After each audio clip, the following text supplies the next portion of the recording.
All right, listen, it's 4:10. The Canuck, he's punctual. He likes to start Well, at 4 I p.m., was but brought up. I was brought up around the military, and dinner was exactly at 6 o'clock at night. And if you weren't sitting at the table at exactly 6 o'clock at night, yeah. Anyway, it's all good. I mean, I live in a mountainous region where people don't even keep track of the time most of the time. Like, what day is it? You know? Oh, and that guy I walks got in and he says, "It sure is windy out there." And the other guy says, "No, it's not. It's Wednesday." Never mind. All right, so we got a bunch of show topics today. Mainly, we're trying to make sense of the multitudes of platforms that exist for social media. And the Yankee just shared with me that he's on getting texts from so many different platforms. And it occurred to me, like, why do you need to be on so many platforms? But, I guess that's part of the game. I mean, obviously, we all know of Facebook, and then there's Twitter, and so that anyway, the yeah. Yankees going to go through a bunch of them, and I'll probably just sit here and make stray Canadian kind of comments on it, condiments. I'll add some relish to it. Indeed, I just have to get a link in here because India now has a social media platform that seems to be getting buzz here in the West, in the grand old United States and North America. There is another country here in North America, north of us. I think it's called Canada, and there's one to the south that it's called Mexico, but sometimes escapes me. Sometimes it escapes me because I'm a Yankee. Well, you never need to leave. You live in the great. You live it. Yeah. No, Americans don't ever need to know about any other countries because it's better that way. It's actually better that way for the other countries, so you all stay there. Ignorance is bliss. Is bliss. That's right. Bliss. Yeah. And that's what I'm going to do. I'm just going to go back to being ignorant. It's after easier. The show, okay? You're supposed to be expert at least for half an hour on this. Otherwise, I'm going back to my barbecue. Wow. So, yeah, we'll start off. I mean, the main aspect, social media is in crisis. You've got too many platforms. I can't keep up. No one can. Everything's, we had the era of the tech monopolies, and that's appears. I mean, it seems like, we're moving towards another massive explosion. It's like the internet is like back in the 90s, right? Late 90s, it started exploding. The web, the first version of the web, just had an explosion. And then you had the second, Web 2. That's when you had the Facebooks and all the big social media platforms, Twitter, and all the others, right? So, and now we're at Web 3, and we have all this massive infrastructure. Social media platforms are already here, but now we're getting blockchain and cryptocurrencies and IPFS for censorship. The data propagates across all the nodes. You can't, very difficult to try to erase the data. And that is a worldwide, IPFS is a worldwide protocol anyone can use. It's community-based, much like in the beginning parts of the internet where you had news groups and everything else. But everything is just too scattered. And Discord, well, I'll go over Discord later. Let me first post the show notes in the chat if anyone is interested. Show notes include all our links, by the way, for those of you. You can find them at variant-news.com anytime. And I just did a real quick mic check. All right, so show notes.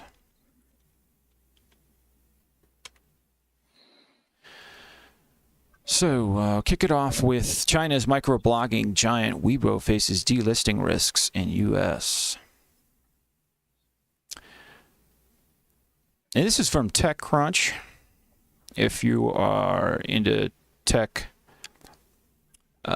tech-related news, they've been covering it, a lot of it, for a long time. So decent site overall, I think. U.S. regulators have hastened their pace to enforce a law that could delist Chinese companies of which accounting papers can't be inspected.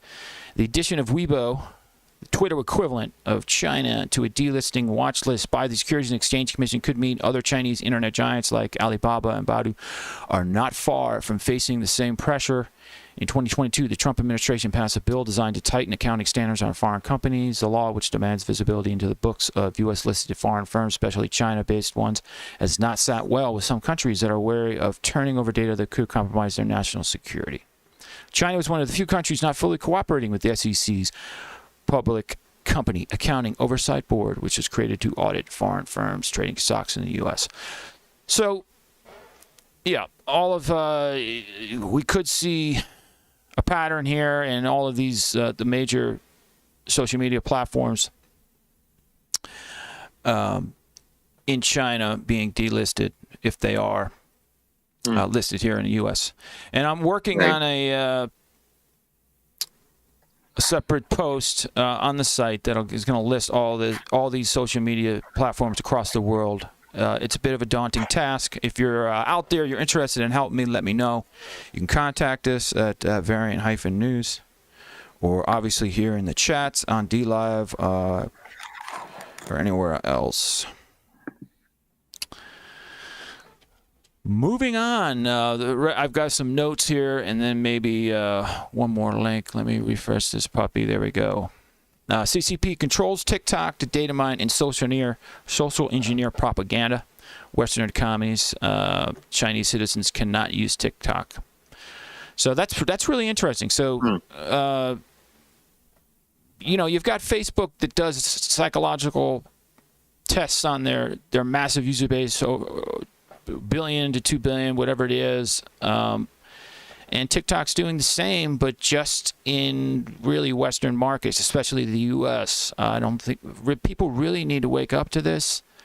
I do use TikTok, but I'm using TikTok because I want the CCP to know that I'm there.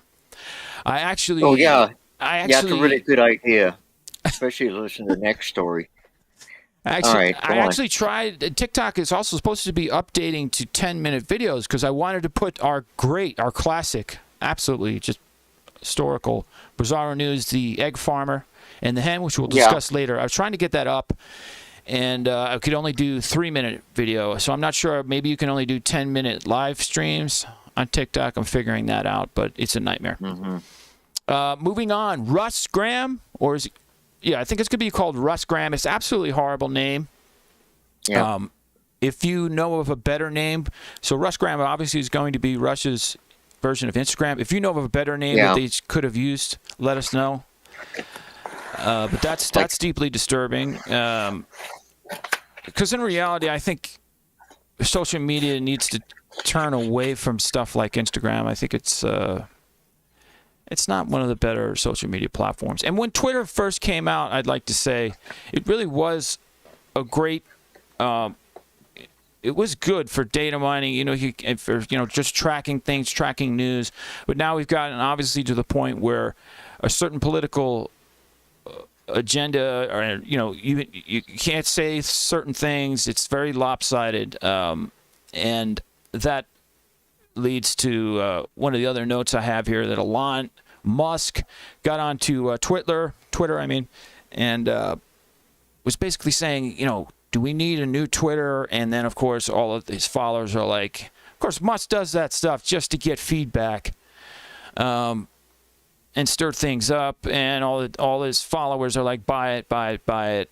Who knows? I hate stuff like this because it's very rumor-based, and Musk is kind of toying with the masses here. But well, that's the thing. I mean, I think you just hit on one of the stickier parts, that the quality of writing and the quality of thought has just gone down to its lowest common denominator, so people get attention. Like some of the stuff on TikTok, a bunch of kids broke into their school and did tens of thousands of dollars of damage destroying a bathroom because somebody had put it up on TikTok as a dare to do that. And think about that. So the CCP. You can argue the CCP is engineering that. Well, it's not just the CPP. I mean, we'll tear them apart soon too. But and I say not just But my apart, but point is this: if all this crazy stuff is happening on TikTok, where these teenagers are doing crazy stuff, it's too massive to have these platforms where there's just millions and millions and millions of people, and it's unmanageable. There's people and there's fake news. It's just a criminal elements. We don't know what's happening. There's massive amounts of violent content that is getting pushed up, and then now AI is not there to the point where it can remove all of that stuff. So unfortunately, now they're hiring people to go through this material where it's extremely violent acts, and then those people are having psychological problems. It's a massive problem, deep-seated societal problem. It is a deep-seated societal problem, exactly, and it's a society problem. I mean, yeah, okay, regulate this, regulate that, but what the cause of this is that society in general has dropped its threshold of intellectualism, if you call it that. People used to read books, and now they want 10-second video clips. But going back to the social media thing and the social engineering that can be accomplished using social media, particularly like a situation in the Philippines, where they control the social media so good that they just got everybody hoodwinked into thinking the guy is a super freaking good guy, and he is. But not really. I mean, he kills people and he completely suppresses his opposition. So it's we can look at all the details and everything, and like I say, unfortunately, there's no particular simple solution. It's a societal problem. I think what has to be recognized is almost like a you know psychological pandemic in a way, because it's just gotten away from everybody. And like you say, now with these platforms having millions of users, the owners Billions. of those platforms, billions of users in many cases, the owners of those things, or the controllers of them, of course, they have a lot of influence, and that's discussed a lot. But I just think it's sad that society has dropped itself. I mean, I use Facebook in the winter because I get really bored and it's really remote out here and it gives me some connection to human beings. But, I know people glued to their smartphones. I see them walking down the street. I see them crossing the street looking at their smartphones, to making sure nobody's going to run over them. And they're monitoring their Twitter account, I would imagine, their Facebook account, or who knows what Well, there's account. also been, just here on D Live, obviously not trying to. Well, just a little bit of criticism to D Live. They're starting to ban chat, so there's issues. Well, it's challenging. And yeah, so I think everybody needs to try to work together to a better solution. There's streamers. A lot of streamers have left D Live. So everything is in transition, and we really need. I think for the independent people that just want to stream and have their voices be heard, it's not working what we're doing. We're just constantly moving platforms, so we have to figure out. We have to build an open platform. And I have been talking to other people here on D Live, Sour D and Tech, and a few others. But that's very much needed. But we're in the works of doing that. Jitsu, whatever. We got to figure something out, because long term, we don't have a long term path. Things are all just scattered, so we got to work on that. Yeah, and I think that the tie-in between live streaming and social media is social media too, because we've got a chat room and people drop in and they chat, so that's like social media. But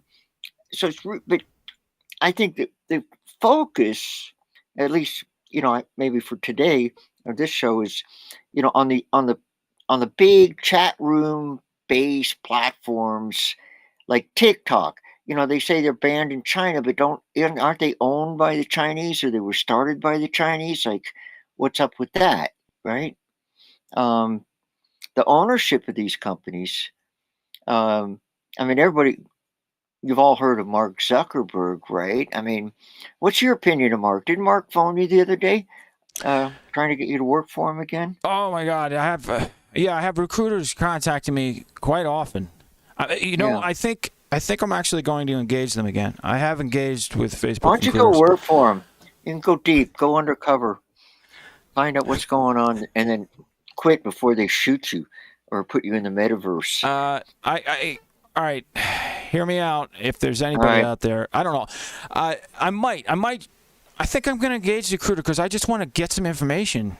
Again, the last time I talked to them, they just they make it sound like it's the greatest thing in the world to work at It Facebook. is. And Of from course what it I've is. heard, you have to.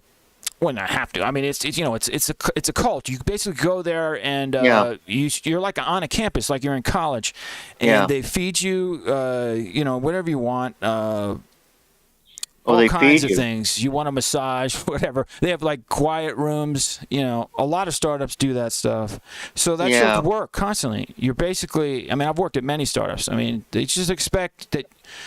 Obviously, they say, oh, it's 5 days a week, but and then all of a sudden you're working 7 days a week. Yeah. And they're calling you at home too. Uh, yeah. I think part of the initiation is they take your brain and they give it a really good washing, brainwashing, Yeah, it really is and brainwashing. Yeah.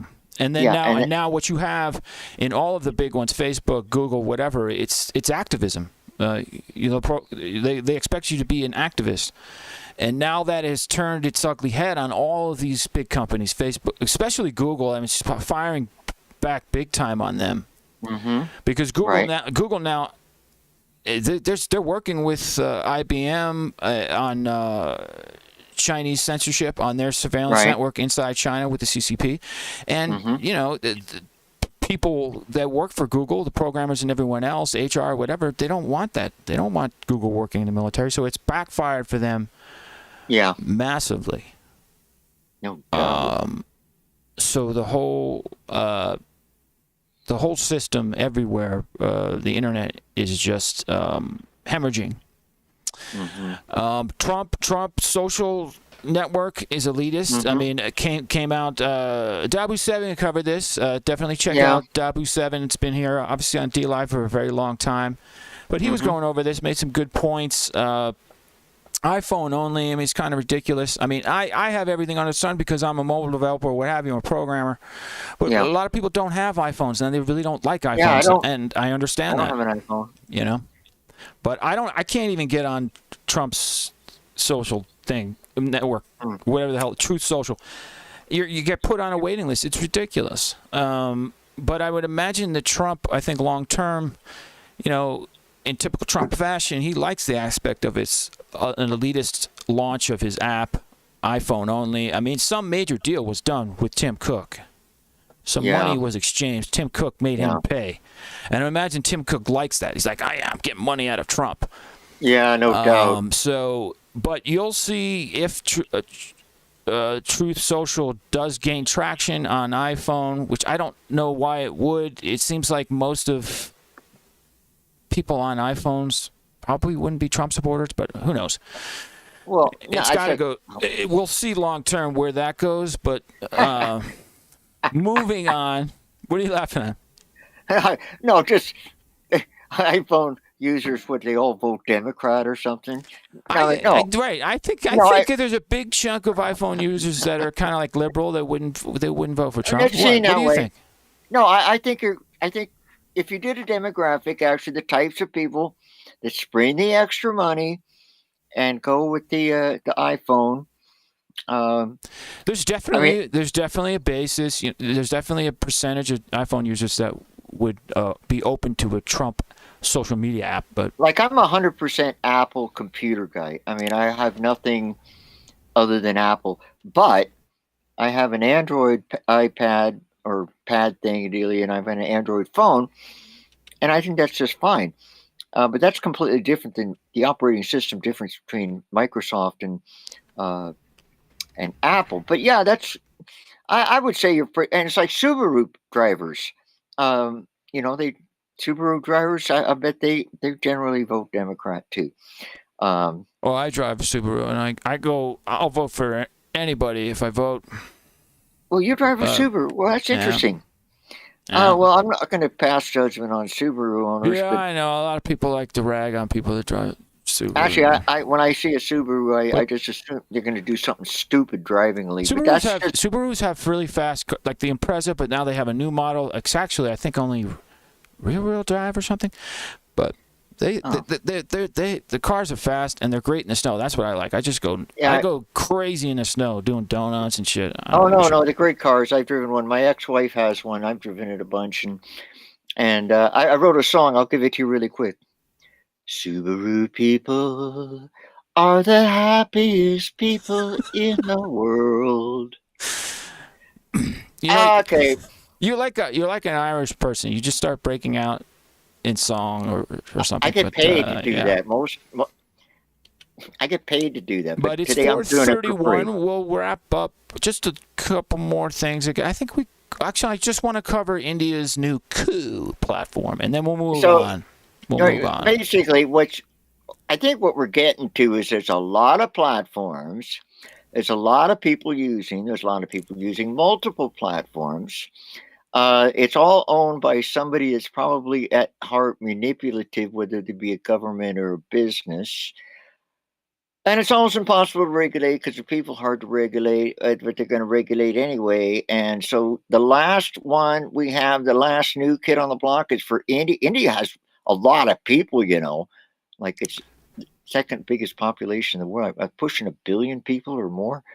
So what do they got? Is it any good? Well, let's move over here. What? I've got to fix something quick. I don't know how that happened, but it happened. Yeah. I switched over to Firefox for some reason. Let me just check something real quick. Yeah. All right, let me just. Show notes here. Sort of. It's all good. The show note, it's up. Actually, I've got the coup. The coup article is up from gnet-research.org. Yeah. Mm-hmm. And social media has greatly reconfigured the relationship between the state and its people, especially by becoming the primary avenue through which dispensations engage in narrative control, manage public opinion about the policy, and monitor dissenting views to forge an alignment between the interests of the state and discourse taking place on social media platforms has become an important policy imperative in recent years. Mm-hmm. Thus, when big technology companies such as Twitter are perceived to be going against the interests of a state, the social media marketplace that has come to resemble a splinter net props up alternatives seemingly more sympathetic to the government's interests. So this goes back to Twitter has just been pissing off governments across the world. And now, of course, what's going to happen? Every country is now going to create their own Twitter clones and social media platforms. In India, this was evident with the rise of Coup, a microblogging site emulating Twitter but promising an India-centric social media experience. Barely a year old, the app was founded through the Atma Newer App Challenge, a government initiative encouraging self-reliance in the field of science and technology, interestingly placing social media parallel to issues such as defense technology, energy, and so on. Coup's popularity first surged in response to the clashes between India and China at Galwan Valley in summer 2020. Just the basics of it. Anybody out there, if you're like interested in checking out Coup and you're here in the United States, let me know. See if you can get like obviously a language translator. Or for that, I want to start doing more stuff like that. I've translated DLive chat from like Austrian to English and stuff like that, and I want to. It's tricky, but I want to get a setup where I can just quickly convert wherever I am online to whatever language I need to. Right on. I think people really should, try to get out of your comfort zone. You know what I mean? Tell me about it. And explore other countries and media platforms. But well, yeah, it's always a good idea.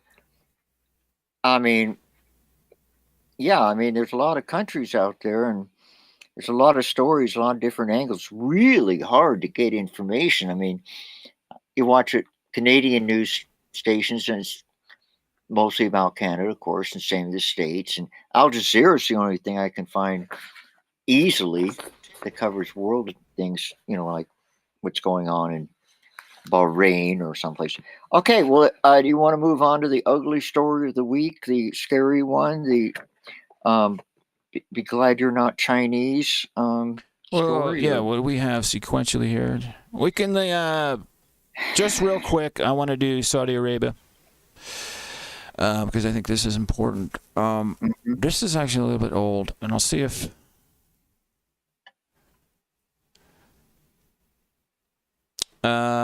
this is the basics, and of course, are we getting a paywall? Yes. Let me just do real quick. Oil price, Congress. Did I? Oh, I might have lost my archive. The archive link. Well, the basics of it, and I've got to get back to anybody out there if they've been using Archive. Archive has got a site where you can get past the paywall sometimes when if the article's old enough. So let me know if you know of services like that. But so this is from Wall Street Journal. Saudi Arabia considers accepting yuan instead of dollars for Chinese oil sales. We covered this a little bit. Essentially, oil prices just are check surging, out a little bit of with this few video, signs about a of minute slowing or so. down. Brent crude oil, the global benchmark for energy markets, surpassed $100 a barrel after Russian President Vladimir Putin ordered an attack on Ukraine. Oil has climbed pretty rapidly over the past year, and it's climbing further with Russia's invasion of Ukraine. The main reason why is there's a concern that this conflict could disrupt energy exports into global markets. The supply and demand dynamics have contributed to the jump in oil prices. And for consumers, when oil becomes more expensive, so do other goods and services. Here's how it works. There's many different ways. So that's just the basics, the economic model for oil. But the big story here is, and Canuck, you are not showing up.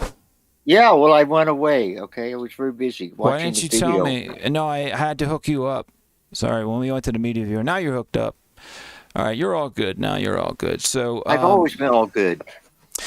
So, possible, I don't know, down the road. I mean, the yuan still doesn't have enough power against the dollar, but CCP is going to keep pushing this until it's going to try to get it to the value of the dollar, and that's going to be concerning because then it will have a chance of really dominating the world. So, right now, this deal might not happen, but it may.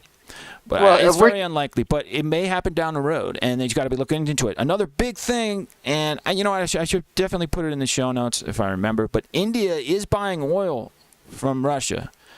And, yeah, I noticed that. And I'm not sure if they're paying in dollars or not, but and the United States is looking the other way. They're not saying anything.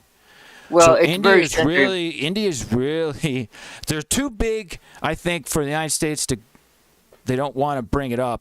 Well, it's really tricky because India used to have quite a close relationship with the USSR back in the day, and they're pretty good at sitting on the fence. I mean, technically, they're almost a neutral country.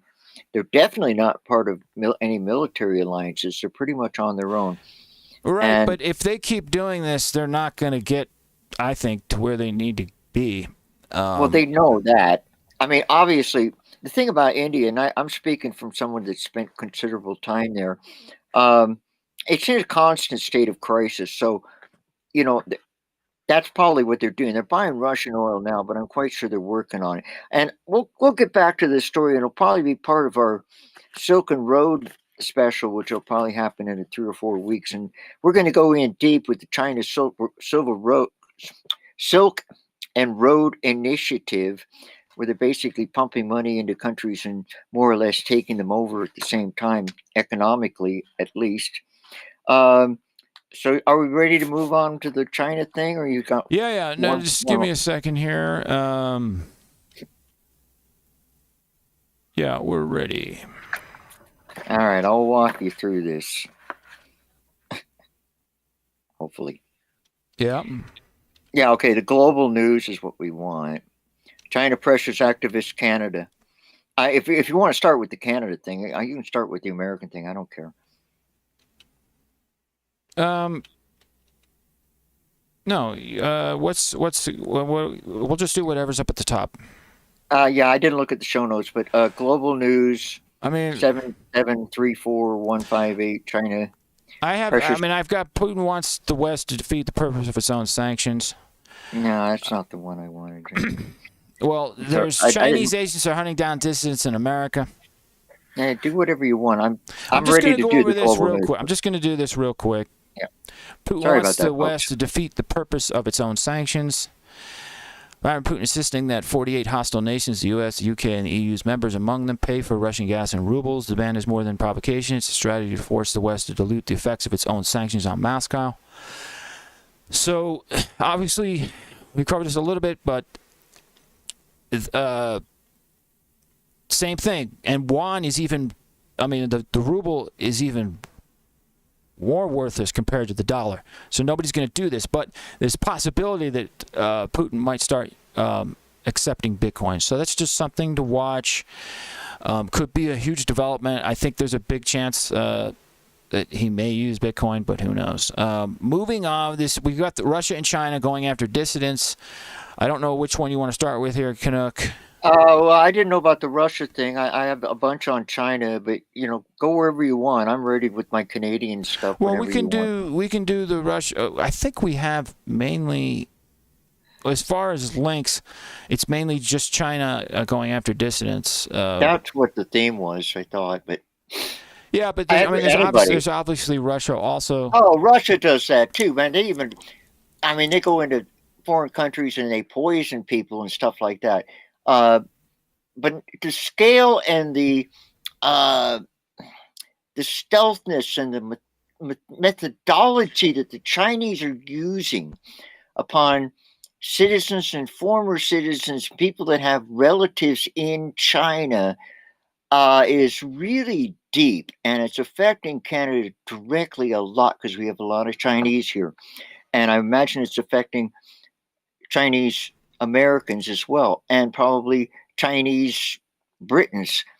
So yeah, whatever, dude. I'll just roll with you. I don't have the show notes. I have no idea what's going on. But yeah, we're talking about China and how they come over and hassle people, and then they hassle their relatives in China. So whatever you want to do. We'll do China Uncensored. Communist Party is hunting down We're going to start at 40. And we'll do about a minute. Okay. Start right before. It's a super fun way to build your skills and intuition. I'll show you more at the end. So, the Chinese Communist Party intimidates, harasses, and undermines people who speak out against it. And it's doing it more and more outside its own borders, including here in America. Last week, the U.S. Justice Department charged 5 people with stalking, harassing, and spying on U.S. residents on behalf of the Chinese secret police. 3 of the people have been arrested in the U.S. The other 2 are in China, where they better hope they don't get in trouble for being incompetent enough to get caught. These 5 people are charged in 3 separate cases. What links them all is that these Chinese agents specifically targeted Chinese Americans. And the U.S. government doesn't like that. Members of the Chinese diaspora community, both in New York City and around the rest of the country, must be free to express themselves on politically sensitive issues without fear of reprisal from the PRC government. Our office will not permit efforts by the defendants and co-conspirators to erode the civil rights of U.S. residents on account of their Chinese ethnicity and their beliefs. According to U.S. officials, these cases show the Chinese regime is exporting its repression onto U.S. soil. Great. Not only are we getting cheap made-in-China products, we also have to deal with cheap made-in-China repression, too. I'm going to get into the details of some of the cases a little later because you would not believe some of the things these Chinese agents got up to. But first, how the U.S. government is framing these cases is significant. They say this isn't just about targeting Chinese Americans, it's also about undermining America. Transnational repression is part of the range of tactics that our adversaries employ to try to undermine our democracy, our economy, and our institutions. Right. Okay, well, this is good. This is good. All right, because the next article, or when we get to the Canada thing, it's stating quite emphatically that the Canadian government says they cannot do anything about it. They're not taking any action. But you guys are defending your citizens. So once again, Canada's the kahuna mission here. Well, Okay, I mean, this is happening, just not China's doing this all over the world, but especially in the U.S. and to a certain degree in Canada. So, yeah, something has to be done.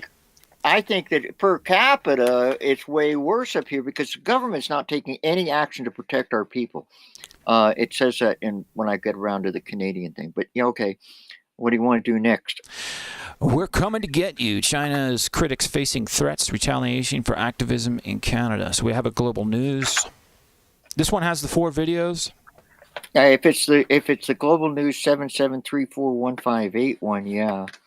Yeah, I'm seeing a bunch here. Oh, I'm seeing Skater Boy, who I actually learned the other day. I was on Gypsy Mom's Twitter. Gypsy Mom, longtime follower of Tooge, and she's got a Twitter now. Check it out. But yeah, I posted on her Twitter. Trudeau I don't know. Used to be a skateboard instructor. Yeah, but I don't think you have the right video because the one that I got doesn't have his picture at the top of it. Oh, well, this one has 4 videos. Well, we're coming to get you. Well, okay, well, we're coming to get you. China critics facing threats, retaliation for activism in Canada. That's the one. Yeah, this one has multiple videos on it. There you go. Okay, here we go. All right, check it out, folks. This is the deal. We're broadcasting live from Canada. This is what's going on. In July 2019, a guy named Mohet Toti was just hours away from speaking publicly to politicians about the Chinese government's horrific abuse of the Uyghur population when he received a message on Twitter, quote, "Your effing mother is dead." I'm sure they filled in the effing part. It read. All right, this guy had lost contact with his mother 3 years earlier. His story is just one of many for activists who speak out against the Chinese government in Canada. Despite being separated by an ocean, the Chinese Communist Party, CCP, and its supporters have methods of keeping activists in Canada under their thumb, and there's very little that Canadian law enforcement can do about it. Now, if you scroll down a ways, not the first video, keep scrolling, and you're going to come to a pretty-looking girl. Asian girl? Yeah, Cherry Wong. And we're going to play, well, you can play as much of it as you want. Start at the beginning and then just bail at some point. She has repeatedly faced death and rape threats, and she's describing what she's going through. That's wonderful. CCP, they're just absolutely wonderful outfit. Now, this is really serious, and I think it's serious in the States, but it's really, really serious here. I remember, we get taken advantage of by China a lot. They locked up 2 of our people. They didn't lock up 2 of your people, the Michaels, over Madame Butterfly's frigging arrest. Don't get me started. And I'm not racist, but I do not like what's happening here with the Chinese government messing with Chinese. Nobody thinks you're racist. That's what the CCP does. If you criticize them, then they call you racist. Same thing. I think there's a massive parallel between woke leftism here in the United States and the CCP. They use the same model. I don't know if it's from the Communist Manifesto. The CPP uses every tool in the drawer. Yeah, it's all economics. So yeah, why don't you play Sherry Wong? She's pretty cool, pretty empathetic. I mean, passionate about what she's saying. So we could play a little bit of that. The most memorable experience I had was when we traveled to Vancouver to launch Alliance Canada Hong Kong. It was January 2020. I got to Vancouver. A friend of mine booked the hotel room for me. It was under their name. for extra security. And I think 2 days after we launched the alliance, I got this phone call at my hotel room saying, "We're coming to get you. Pack your things. We're coming to get you." And they just kept repeating, "We're coming. We're coming. Grab all of your things. We're coming to get you right now." And it, I didn't really realize what that phone call meant until very like much later that this phone call could have been related to launching the alliance and speaking up against the Chinese Communist Party, because first of all, the hotel room wasn't even booked under my name, and second of all, it was a very threatening tone on the phone, telling me that, like, you know, we know where you are, this is your room number, and we're coming to get you.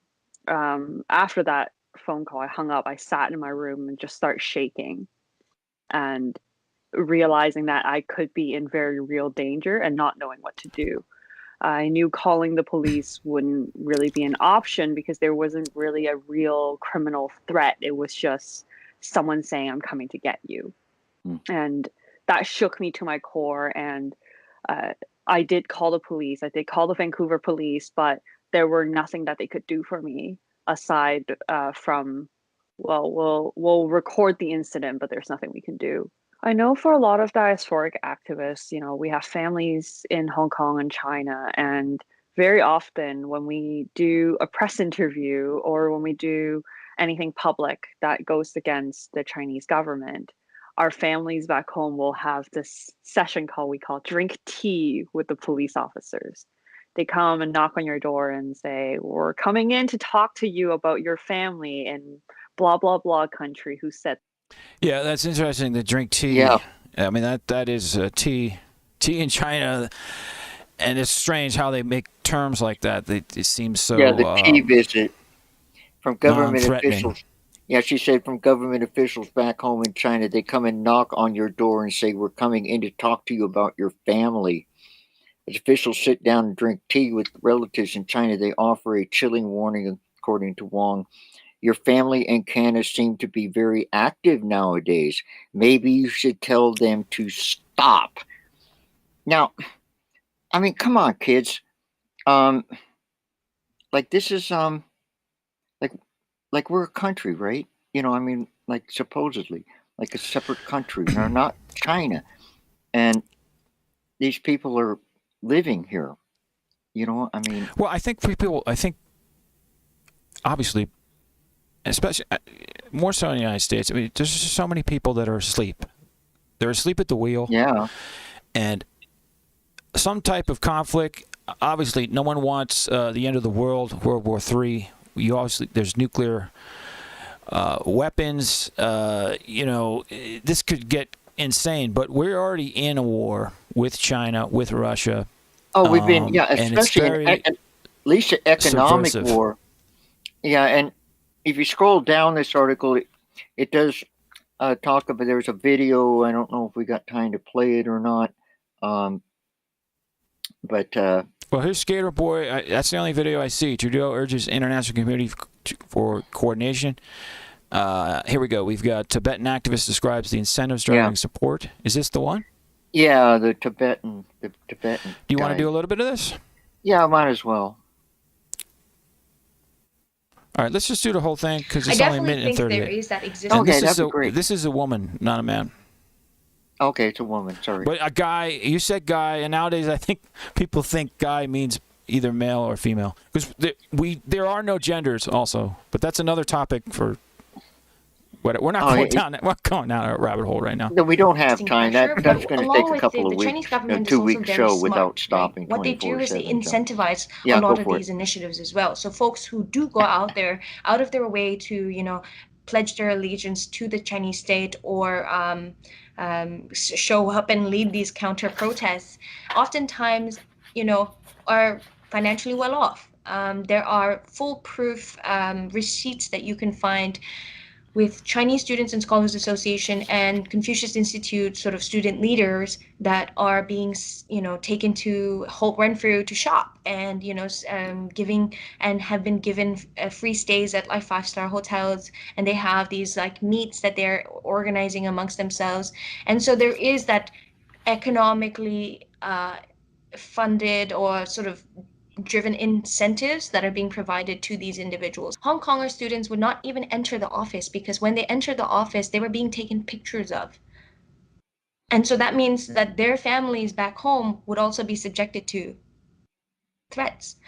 So I had to meet them actually in secrecy, or people would actually come in wearing their masks, not face mask, but rather like a full head-on, sometimes like clown masks and sometimes like V for Vendetta type masks, to enter my office to be able to talk to me.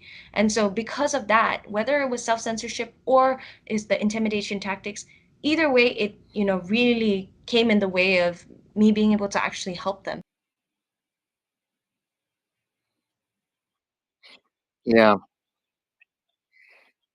Yeah, 1950s is when it started, and the resistance to it has gone on. The Dalai Lama had to flee Tibet. Tibet is like a center of huge historical religious being, Buddhism, Taoism. So we're going back, 70 years now that people have been trying to draw attention, and also it ties into the India China thing. And this one guy, he said, I was attacked by thousands and thousands, I would say over 10,000 messages and comment that were not just hate speech. I had death threats, rape threats. They were against me, also targeted my family members. I mean, it's not just a knock on the door. It's like these people are going after these people. And according to CSIS, which is our equivalent to the CIA down there, Canada doesn't have laws against clandestine foreign influence. Uh-huh. How could they not have a law for that? We don't. All right. I don't know why. Listen, there's a lot of stupid things. Mind-boggling, stupid. Well, we don't have a law. We do not have a law that quote unquote clandestine foreign influence is allowed in Canada. Harassment, open, and there's nothing. This guy went on. You know what? Maybe. I mean, okay, check it out. This guy, he had cars parked outside his house for weeks, and no one, neighbors recognized. Individuals have come to his front door in Ottawa asking questions about his activities. And Wong went on and said her internet, the woman we just watched, Wong went on and said her internet awful feels when she gets online with members of parliament to discuss the plight of Hong Kongers.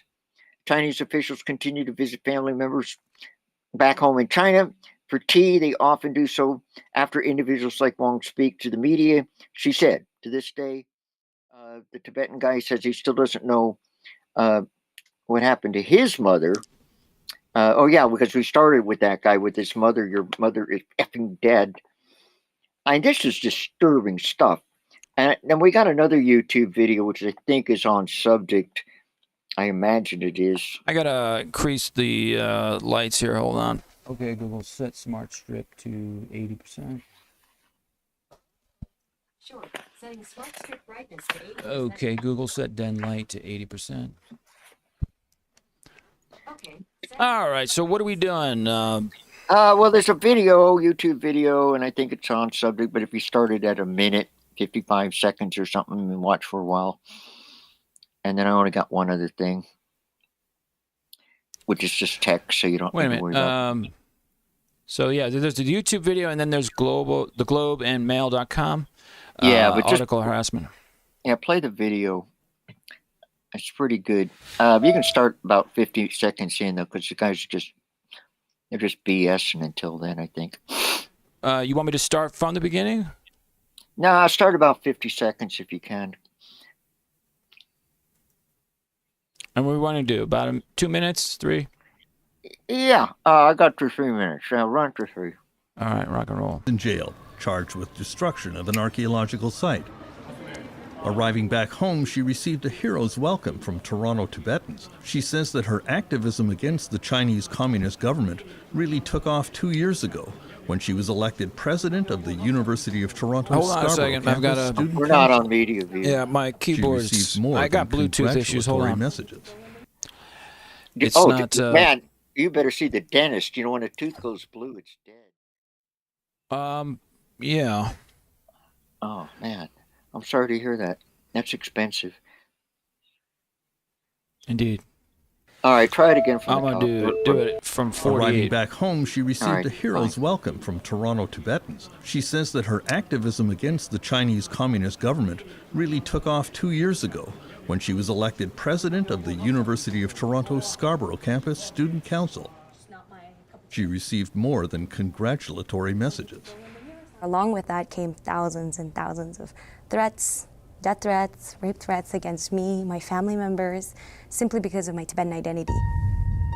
One guy actually wrote a rap about how he was going to rape me in Chinese or Mandarin, and then said, oh wait, you wouldn't understand that, so let me send it to you in English, and then translated it and sent it to me in English.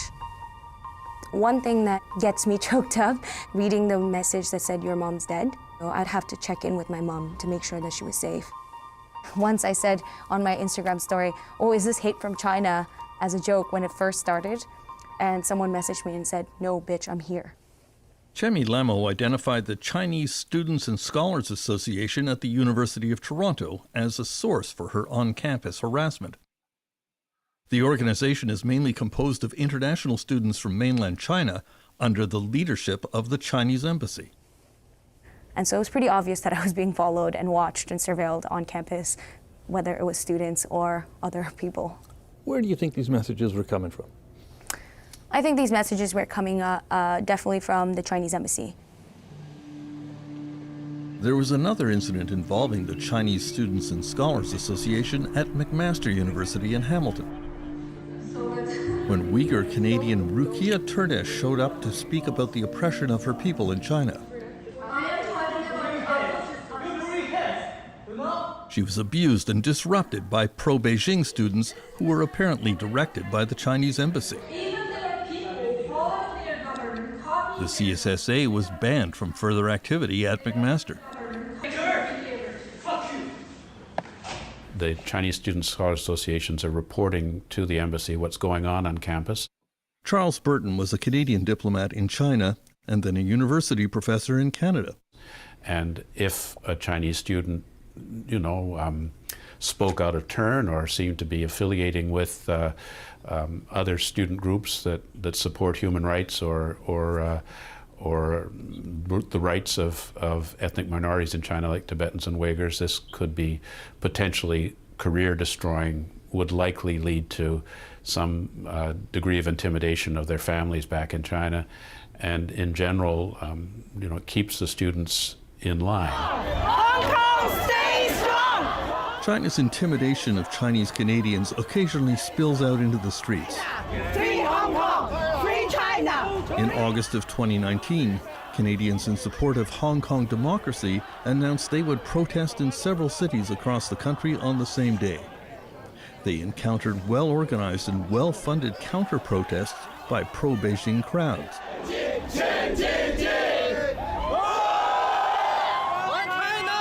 In Halifax, Toronto, and Vancouver, the pro-Beijing protesters carried the same printed posters, the same brand new China flags, and shouted the same slogans.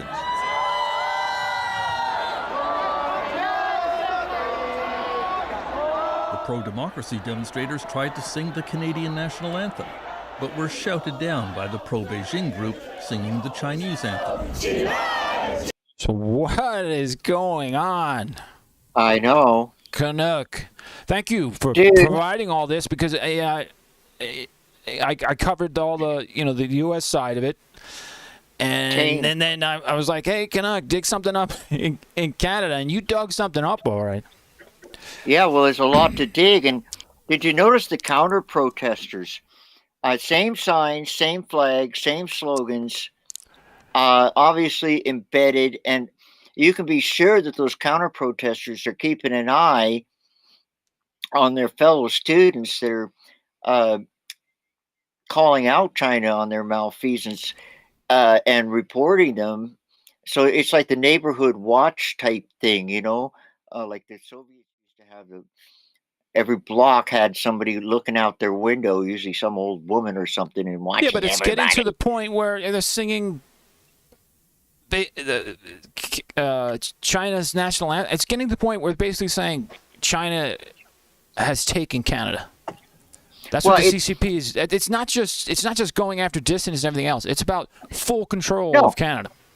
That's my impression. Listen, there's something going on here, and nobody can figure it out. But Canada is being inordinately soft on China. Maybe it has to do with the economic trade it usually does. I think it has to come down wait. Here, check it out. We count on them to buy our soybeans. Huge.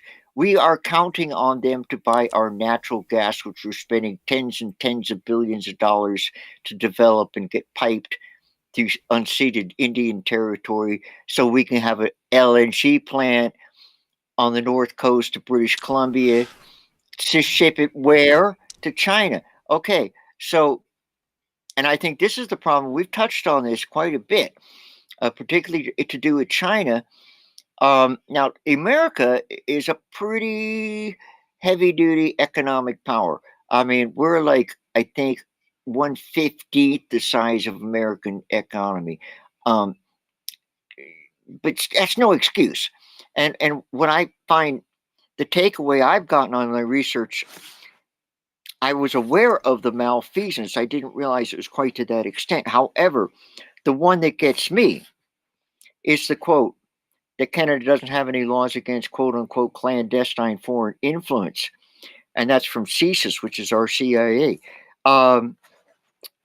Begs the question, why don't we? That was the first thing you said. Well, that goes back the question of, I mean, look the way we lapdog to the Chinese during the takeover of the Michaels. I mean, basically, we just went, oh, yeah, you grabbed a couple of our citizens. You really shouldn't have done that,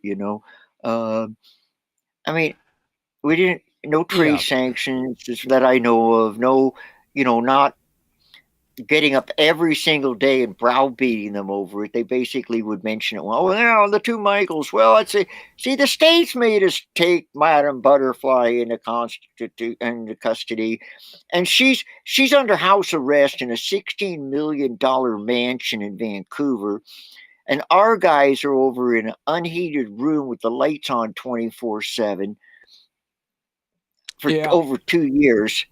Yeah. So there's something going on here. We all got our problems, but I think that it's a, and you know how much of an issue it is here in Canada, pretty much to the normal people, like hardly any. It's not even. It's not even on the radar. From what you see on the mainstream media, the main, you're not seeing any coverage of this, right? No. And that goes back to the whole hands. I mean, I think the Canadian government's scared of China, and they don't want to upset them, too.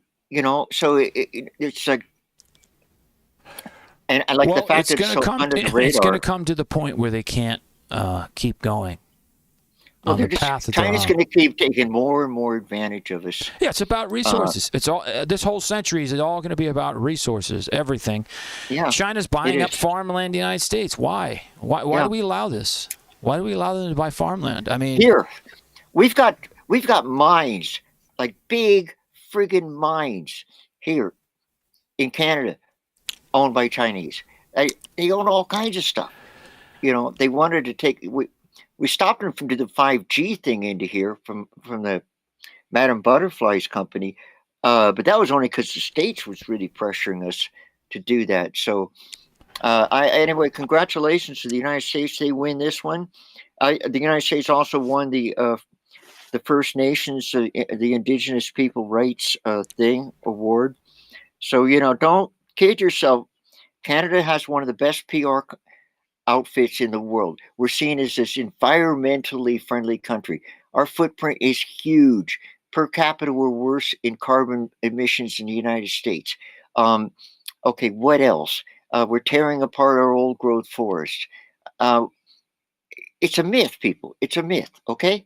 I'm just telling you. The reason Canada looks so environmentally beautiful is because it's huge and there's a lot of nice environment here. But and the old growth forest, we're going to cover that because I'm deep in with the my activist people again. We're trying to stop the old growth forest here, the last remaining. And I just finished a video, blockades. We got blockades on the logging roads and stuff like that. Yeah, well, we had that spring fireside chat. I mean, you really have a nice, where you're at. It's absolutely beautiful. Yeah, well, it shows you what kind of trees grow around You got to preserve it. I mean, I can preserve my 1.5 acres or 2 acres of trees, and that's wonderful. Meanwhile, those same trees used to grow all over the place around here, and they've all been made into toothpicks and 2x4s. And now, you want to hear more malfeasance? We ship whole logs to Japan and to China. Whole logs. We don't even make anything out of them. We don't even saw them into boards. We ship them to them so they can make all the money. Make prefabricated friggin' shelves and stuff like that, and then send it back to us and we buy them. Everything is shifting now. Globalization is taking a hit, man. Globalization taking a huge hit. Either we get self-sufficient regionally, or we just go into complete chaos, because that's our only. No, I've been advocating that all my life. Grow local, produce local, buy local, stay local. I mean, the carbon footprint of moving everything from China to here and then back again, and then back over again, and then refabricating it and then send it somewhere else is ridiculous. And the system is now failing. And we can thank Vladimir Putin, because he's a Pukey boy. He's aggravated the situation, maybe to the point where things are going to have to change. We'll have to see. But China is so much more a thorny situation, because I'm alluding to the Canadian situation, and American, for that matter, of our economic ties to them. So until people get... Well, we've got a few more links. We also have Sour D in the chat. Hey, and he's throwing lemons around, and that's appreciated. Thank you for the lemons. Baby. All right, so let's take a look at the links we have. We have the Globe and Mail. We have this article, Harassment of Hong Kong Activists. Globe and Mail, I'll just read out of that, okay, because it's just an article. It's about a Hong Kong guy. And her name is Ms. Lee, 32 years old. A fresh start for her in Canada. Does not mean any harassment attack on the Chinese Communist Party and its proxies each day. Ms. Lee, L-A-I, is subjected to a torrent of abuse when she opens up her social media account. She receives dozens of missives daily full of foul words and misogynistic attacks. She's been sent video clips of beheadings. This woman is being sent video clips of beheadings. You are such a shame for a Hong Konger. Be careful you don't die in an accident. One recent message said. Charlie Wong, Executive Director of the Alliance Canada Hong Kong, an umbrella group for Hong Kong pro-democracy activists in Canada, said they and their supporters are particularly targets for intimidation. He said harassment of dissidents in the diaspora never stops. Sherry Wong, she said the Chinese Communist Party in Beijing has identified these folks as clearly disobeying the interests of the Hong Kong and Chinese governments. Disobeying the interests of the Chinese and Hong Kong governments gets you flooded with vulgar email and death threats. This is like what high school kids do online. I mean, yeah, except this is serious. It's insane. It's just intimidation. I mean, it really is. It's lowbrow. It's disgusting. I mean, it's not. And it's psychological warfare. And legal in Canada. Go figure. I don't like it. I'm going to see what I can do about that. See if any of my activist friends have some extra time. Yeah, I mean, I think, it goes back to why doesn't Canada have these laws in place to protect its own citizens? I mean, I don't, I'm very vocal and very against Trudeau. I mean, I don't think a lot of people like Trudeau. We'll see. You're up there. Yeah. At the next election, we'll see how it goes. But I think Trudeau is won't taking. be one for a while. All these, China I got is an buying update. politicians. They're buying CCP is buying politicians all over the world. That's the problem. Yeah, well, the thing is, I don't think you can just blame. The prime minister's not all that powerful. Basically, they're the leader of the party that has the most seats. And just as an update for you folks that probably don't give a damn about it, but anyway, the Trudeau Liberal government was a minority government, but the NDP was helping them get legislation passed. The NDP and the Liberal Party made a deal that they were going to get along unless something really weird happened. So we're not going to have an election here for about 3 years. The thing about Trudeau is that he's a disappointment to a lot of people. Let's put it that way. And he does stupid things. He goes over to Europe. He's giving a speech to the EU, big time speech, and it's about the Ukraine. And he gets off on this thing about the truck protests in Canada. Nobody gives a fucking rat's ass about the truck protests in Canada in the EU. But he decided to plug it in there for some reason. And a bunch of the EU guys just said, like, why? I mean, also it caused controversy because some of the EU people are also anti-vax, and a lot of people then were calling him out on the Emergency Act. Like, he didn't need to do that. So he's not that sharp. He's not as sharp as his dad. His dad, Pierre Trudeau, that guy was. Yeah, everybody says sharp. that. Oh, he was sharp, dude. He was really sharp. But I mean, Trudeau was born with. He was. We covered this years ago, but little Justin, I think he was only 5 or 6 years old, was visiting Richard Nixon with his dad in the White House. And Richard said, he looked over at little Justin boy and he said, "Oh, I'll bet he'll be Prime Minister of Canada someday." And I think Justin probably overheard him saying that and went, "Oh, yes, I'm going to be. No, I'm serious. But I'm gonna be a snowboard instructor for a little while and ride a skateboard and this and that. So do some acting. I don't know. Yeah, do some stupid things like blackface. They have him in blackface at some college dormitory party. I mean, other kind of stupid things. But his name is Trudeau. And so when he came along, he already had the name recognition. That got him a long way down he's the road. charismatic, right? You get these politicians. That's it. It's just they're charismatic, and there's like an empty shell of nothingness. Hey, he looks good on camera. Hey, you got to admit, our prime minister looks better than your last few presidents. Yeah, I mean, he looks like a Barack woman. Barack was pretty good looking, man. But I think Donald was a bit on the large side. I want Donald's hair. I'm gonna work on it.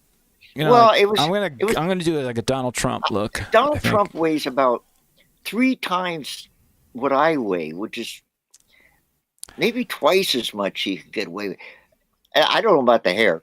And then, I mean, Joe Boy, I mean, he looks all right, but he's like almost 80 years old, and even I don't look as good as I used to. I mean, I'm not going to be on the cover of GQ.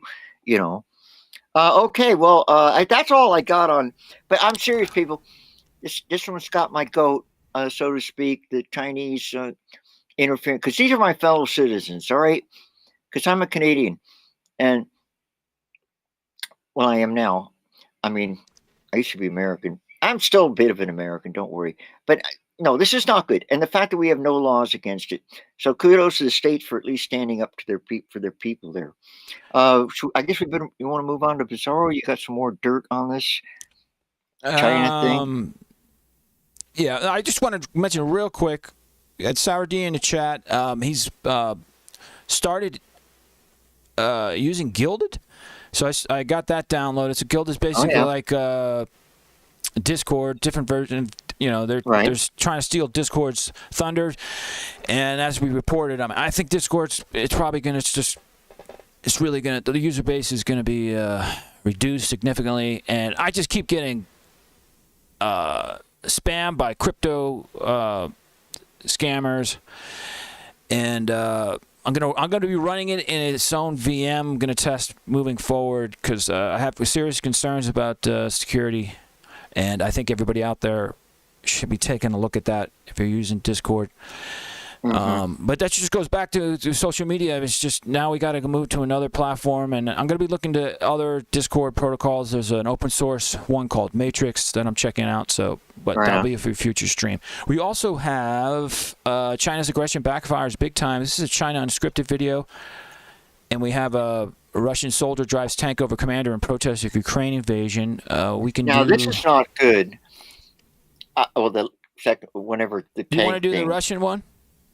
All right. Well, yeah, there was a thing that happened, and this is media didn't really cover it hardly at all.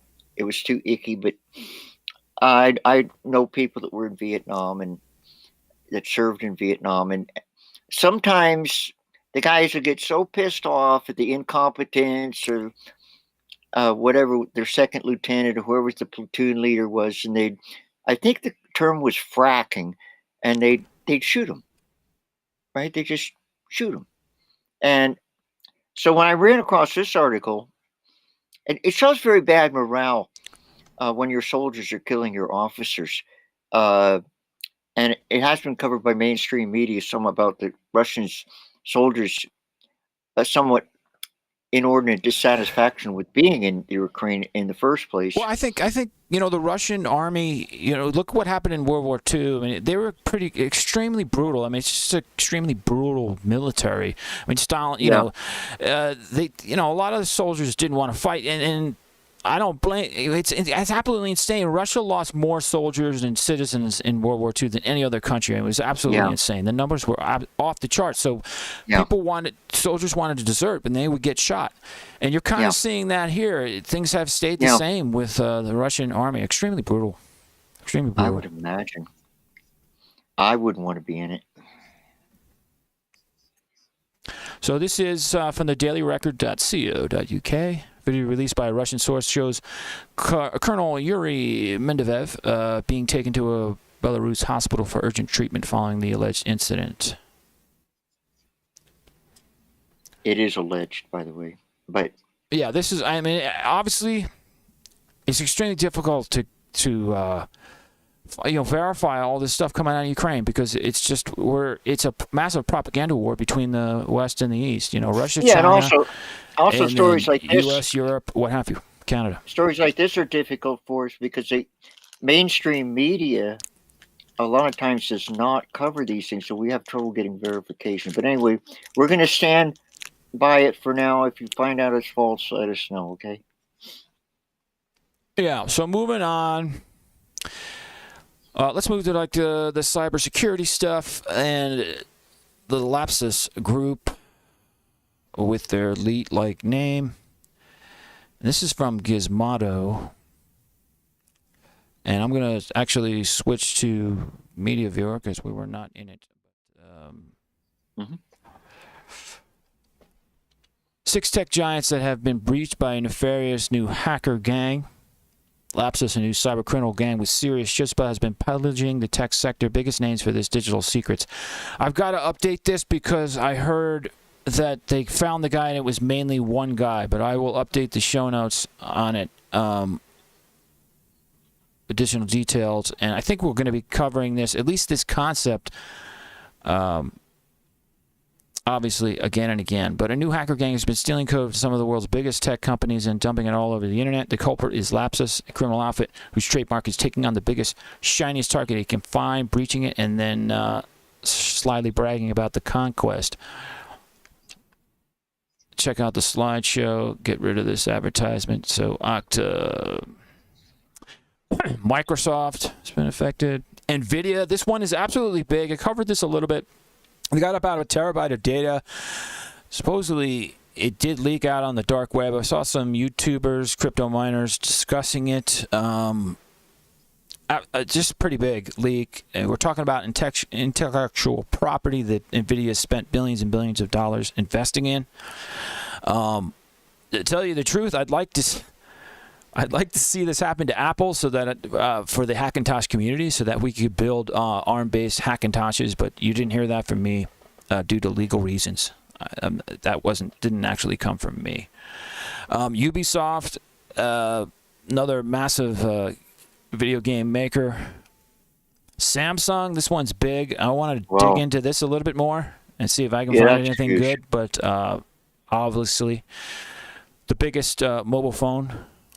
Yeah, particularly Galaxy. I think in the world. Saying. The What's Galaxy. I seem to remember hearing that the Galaxy in particular series of smartphones is quite invaded, for whatever that's worth. I guess there's different core iOSs in these different phone series, right? And linking stuff like this, then it just makes it easier to create hacks in 0 days. So it's not a good development. No. But I think NVIDIA is starting to do some stuff here. I think they're going to start. The one good thing, like NVIDIA may have to be forced to, start opening up their markets and doing the right thing in certain degrees. And Apple's going to have to do it, especially if they get hacked and their code starts getting dumped, then the cat's out of the bag. So yes, these hacks are bad, but hopefully. We're not supposed to hope, right? But this code comes out, there's going to be some good from it. This isn't all bad. No.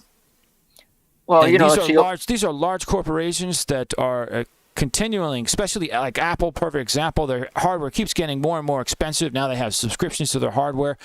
These companies have become too big, and they're going away from consumer friendliness and just getting on the debt model, Apple Card, all this stuff. You're just becoming a debt slave. Technology is not becoming more affordable. It's really insane, and where it's supposed to become more affordable and where you can own it. It's just ridiculous, and they're putting everything on the cloud. Video games and software is getting put on the cloud. You don't own it, so and forced upgrades. People need to be aware of it and stop. Don't do. I'm not going to do cloud gaming or anything like that. Subscription-based software I shy away from. It's not good. It's not a good long-term solution. And if the masses adopt it, then these companies are going to continue to do it. If you don't adopt it, these companies will be forced to come up with better products that the individual and the consumer owns and has control over, some degree of control. That's right. Listen to the Yankee. So there you have it with that. And hacktivists new and veteran target Russia with one of cyber's oldest tools. We'll do over this real quick. Distributed denial servers attacks aren't sophisticated, but they can still be effective for people looking to join the fight. This video, let's stop this. We'll just do a little bit of it. It's 3 minutes. And it's he's doing all he can. Taras says he can't fight the Russians on the front line, but online he's doing all he can to hurt the invading country's war effort. I cannot be drafted to military directly due to health reasons, but if anything else but that, I do it. Taras, who asks us to conceal his identity and use a pseudonym for security reasons, says he used to be a software engineer, but the war pulled him in a different direction. Cyber hacking. What was the motivation for you to do this? I try to do whatever I can reach to end the war, to stop killing Ukrainian people. You can see as goals that we would be targeting. He says his objective is to overload Russian websites by flooding them with traffic, making it impossible for servers of Russian businesses and media outlets to carry on working. To be clear, this type of attack is a crime for individuals in the United States and Russia, but Russia has deployed similar tactics in the past, according to the White House. Taras says that the cyber attacks that he and other digital fighters conduct strike deep blows to the Russian economy, as they've increased in frequency during the war, according to the cybersecurity company Rostelecom Solar. And how much damage does this do to the Russian operation? It is dealing a lot of monetary damage to the companies that we are targeting. These are Russian media sites, sites that a lot of Russians are using, banks, railway system sites, military governmental sites. It's not just the economy he's after, but the Russian state media. That has proved to be a harder target. Yeah, propaganda machine is hitting hard Russian people, and I think they lost their minds or something. You're telling them what's happening here, and they're your family members, but they're not listening to you. Yes, they think that this is fake. Taras moved to Western Ukraine a few years ago, but says his family, like so many others, have had to run away from their homes in hard-hit areas. His grandparents face... Wait, that's stupid. What do they think it's all fake? I just want to step back a little bit. That's goes back to everything we're talking about. This is psychological warfare. I mean, people on a mass scale are just being disillusioned. Yeah, propaganda machine is hitting hard Russian people, and I think they lost their minds or something. You're telling them what's happening here, and they're your family members, but they're not listening to you. Side of yes, they Machiavelli, think that this is fake. Taras moved to Western Ukraine a few years ago, but says his family, like so many others, have had to run away from their... Yeah, so this is just falls back into the whole, you got Ukraine recruiting the public to hack. Everybody's drawing lines in the sand. They're putting up one heck of a fight, I can tell you that. All right, well, it's 2:31 here on the West Coast. I don't know what it is over there. Must be dinner time. Well, we've got inside a Bitcoin mine at a natural gas well in Texas. We also have how to escape censorship. I definitely want to do how to escape censorship. If you want to skip, we could skip the Bitcoin mine. We'll come back to it next week. Yeah, let's come back to it next week, okay? All right. So I just want to go real quick over how to escape internet censorship, because I also have, and this is not updating. So hold on a second. I have to see why this is an issue.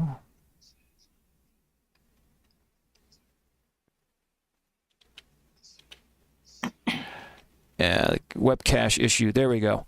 This last article is very interesting. We'll get to it. Get these two first out of the way. How to escape internet censorship. This is an interesting article.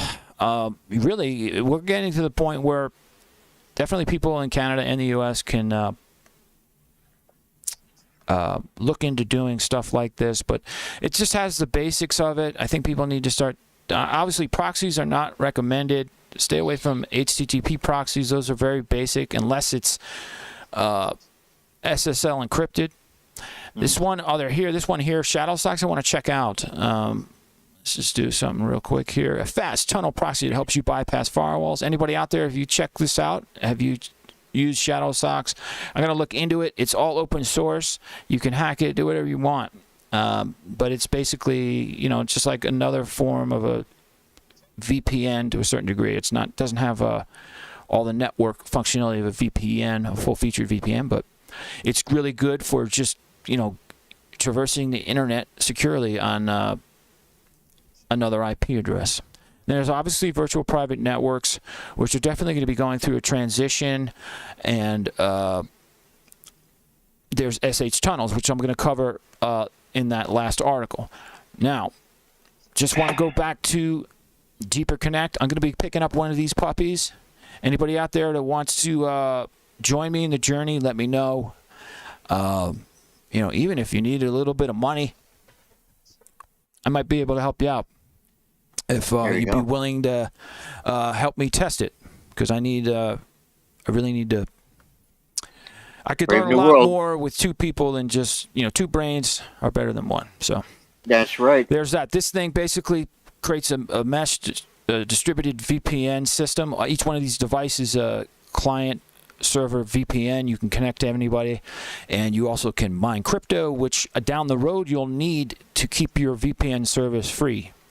So this is part of a blockchain and the whole sharing economy. This thing hopefully does well because it's a really good model and a step in the right direction, I think. Yeah, we need more hardware like that. Now, how to route web traffic securely without a VPN using a SOX tunnel. I know this is kind of geeky and nerdy, but it's okay to be a nerd. I'm telling you here first. I know, okay to be a geek. Yeah, you got a geek show every week. Yeah, tell the Canuck and Yankee people Just what's real going quick, on. but this is really, if you're running Mac OS and if you're running Linux, this thing is really easy to do. Let me know. This is the command right here. I'm going to be digging through this. I used to do these tunnels all the time. I'm getting back into this, building some stuff out. But basically, you issue this command and bang, you can use your web browser and go crazy. Securely with encrypted SSH tunnel and traverse the internet from a different location under a different IP. This is really cool stuff. And definitely check it out. And that's it for the main topics. And I do believe it is Bizarro time. And unfortunately, we're going to have an update on the egg farmer and the hen, which I thought was a Dr. Seuss book, but I'm wrong. Yeah. But we're not going to start with that first. The first one Gives me here. the shakes. Yeah. The first one here is sign wars sparked between Speedy Glass and Dairy Queen in Listowel, Ontario.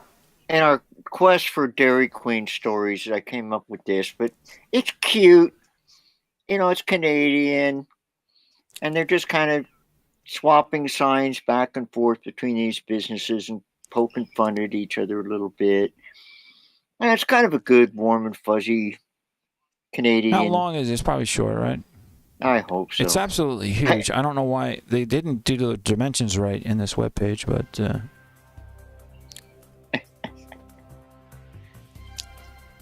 don't have any idea. I think it's in Ontario or something. Yeah, it is Ontario. Mm-hmm. Fire up the grill. We're about to toast your buns. Our ice cream is smoother than your lines. Wow. Yeah. And then Hey, Speedy Glass and DQ, if this thing gets any hotter, we'll be ready with hoses and water. Oh, and PFD stuck their hoses in. We thought you were sweet, now you're just getting salty. Wow. Salty like our pretzel sticks.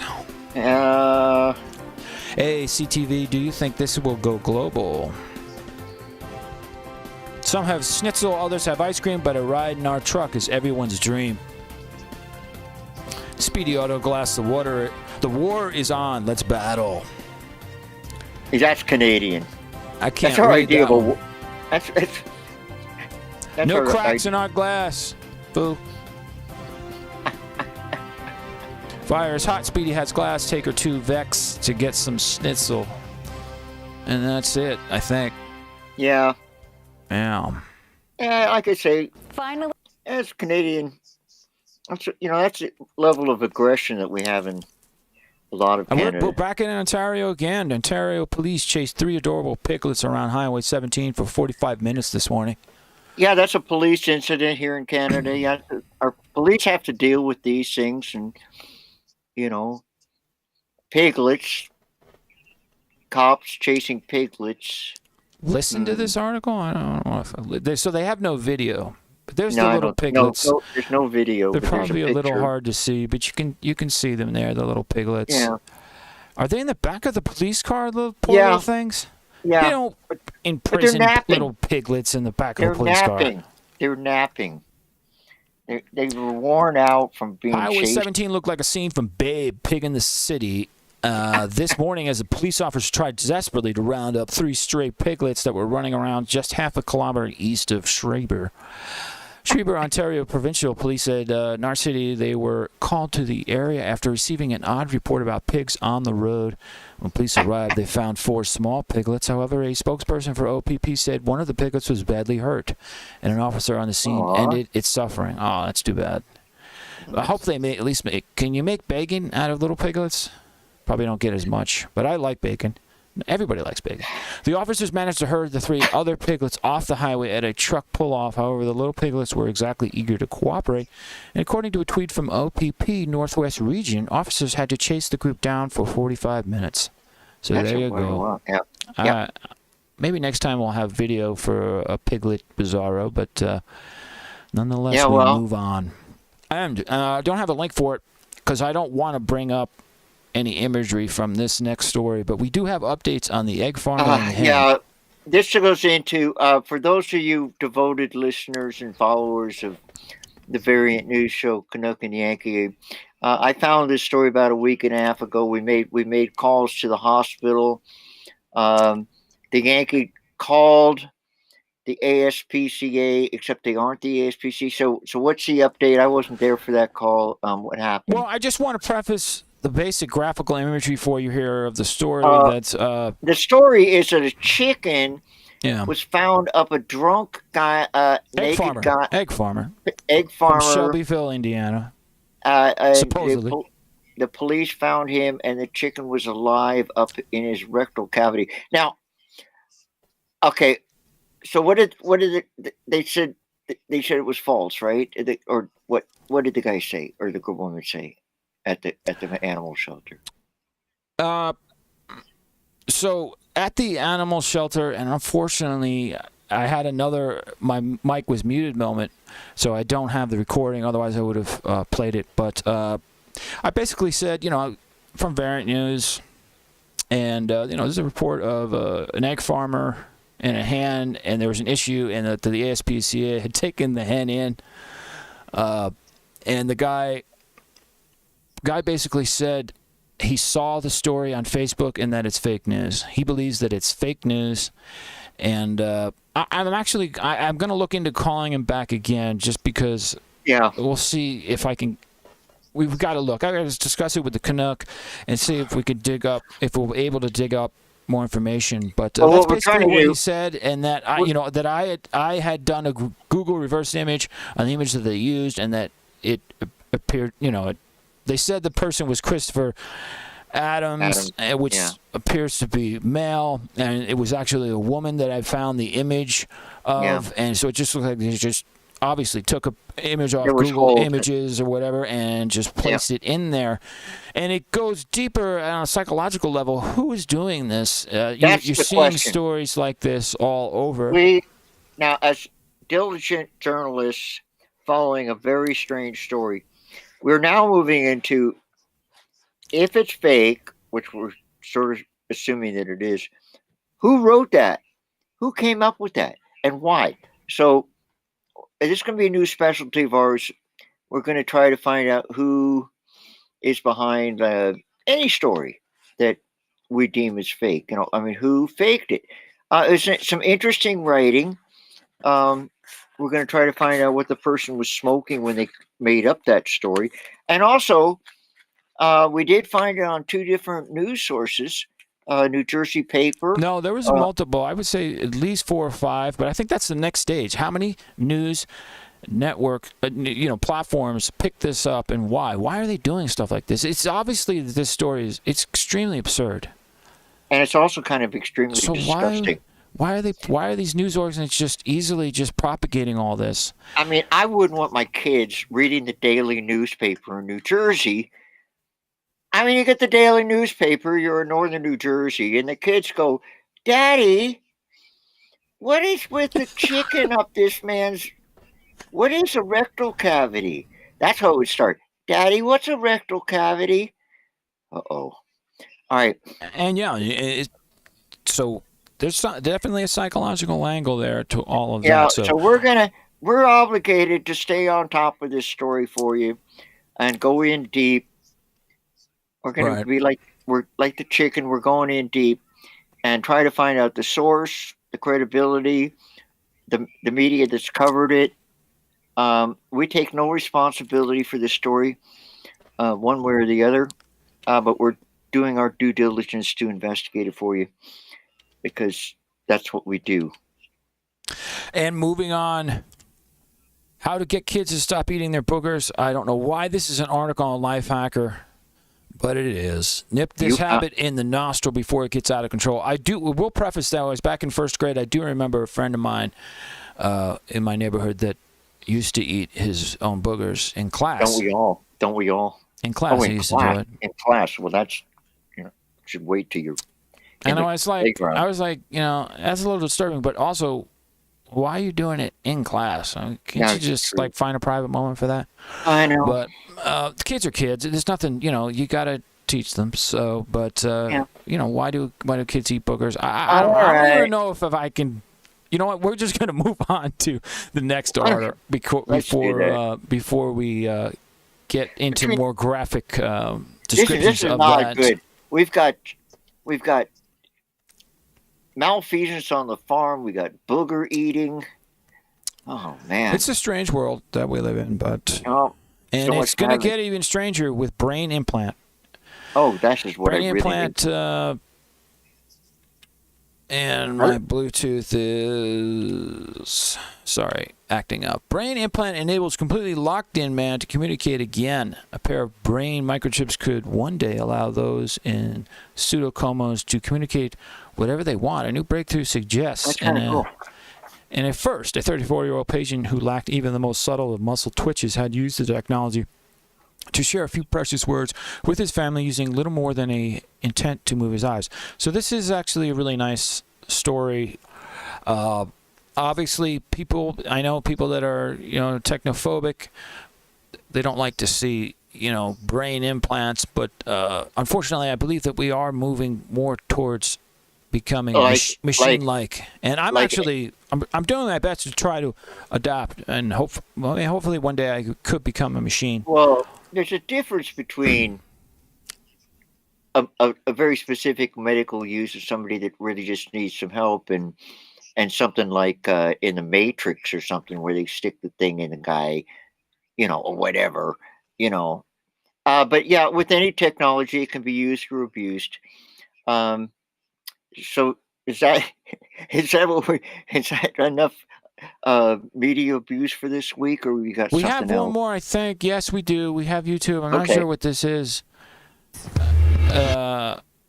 All right. Yeah. All right. This is the one that you sent. Canuck truck drives away after tornado flips it in Texas. Yeah, this is hard video to see, but it's really quite the story of this kid. He was apparently coming back from an interview at a Burger King to get a job. He got the job. He's on his way home, and he kind of flipped out.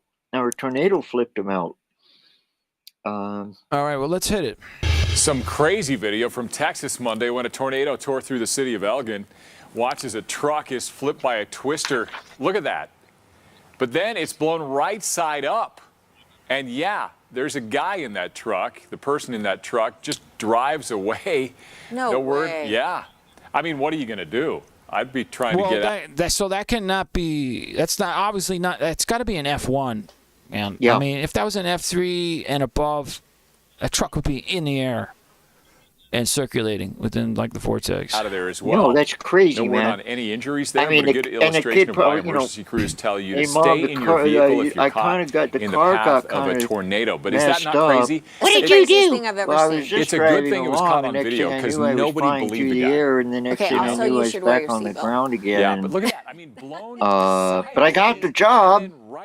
I have a friend in Montana. He went up and was fishing off Alaska, on one of those boats way out in the Bering Strait and all of that. And he actually got washed off the boat by a wave. And then another wave came along and threw him back on the boat. And all the sailors on the boat were just like, whoa. And you know what he did when he got back to port? He quit and moved back to Montana. But the kid probably is going to have the same kind of PTSD or whatever they call it. You're just driving along. You think about the Burger King job, your first job. Well, the truck saved him, though. Yeah. If he was in a Subaru? beat up car. A Subaru. If he's in a Subaru, he'd probably been put into orbit, dude. Yeah. Yeah, thank God for American steel. Or like a really light car that would have been much worse. Well, there you go. And if that's the show, I got closing remarks. Yeah, that's it that I can see here. All right, I'm gonna do a closing remark. Hold on, let me switch over to the old web view. Everybody can see your big, beautiful face. Well, that's just nice of you to say. All right, here's my take, people. This goes out to all Canadians and all Americans. And when you're slagging our countries about your lack of freedom, I want you to think about the Chinese. Because even though we are not perfect in the United States and Canada with our freedoms, there are people in the United States on the woke side and on the right side, right-wing side, who completely sag down America, and the same up here. And okay, have some pride in our countries, make it better, and don't just sit around and complain. And comparative analysis is something I don't like doing, but if you compare us to China, if you compare us to Russia, if you compare us to Belarus, and almost so many places in the world, we've got it good. So let's build from the good. Let's use the power that we have as a people, as a relatively free nation, to be as free as possible. And that's it. And I'll just add that don't get into exercise your rights. You have a right to your own opinion. That's the best thing to do. Don't worry. If you think somebody's going to call you racist, that's ridiculous. Just speak your mind, because you can see how they're subverting everything. It's true. And the thing is, they try to shoot you down by calling you racist or what have you. Just speak your mind. And remember, folks, when you're speaking your mind, it's a good thing if your mind knows sort of what they're talking about. All right? Right. And that's it. We will have a show next week. We're putting some stuff together. And yeah, I want to make some advancements on Jitsu and like my Raspberry Pi and stuff, and see if we can just kind of start a network, from the ground up, just with our bandwidth. Something that's just not associated with a centralized platform, and that's an interesting concept. So I'm going to be looking into that. Keep us posted. We'll keep you posted. Whatever. All right, people, be safe. It's probably warm where you are. I might be getting some snow. Who knows? Maybe I'll do a live stream. It's warm here. I actually just want to end the show. I did. I get some.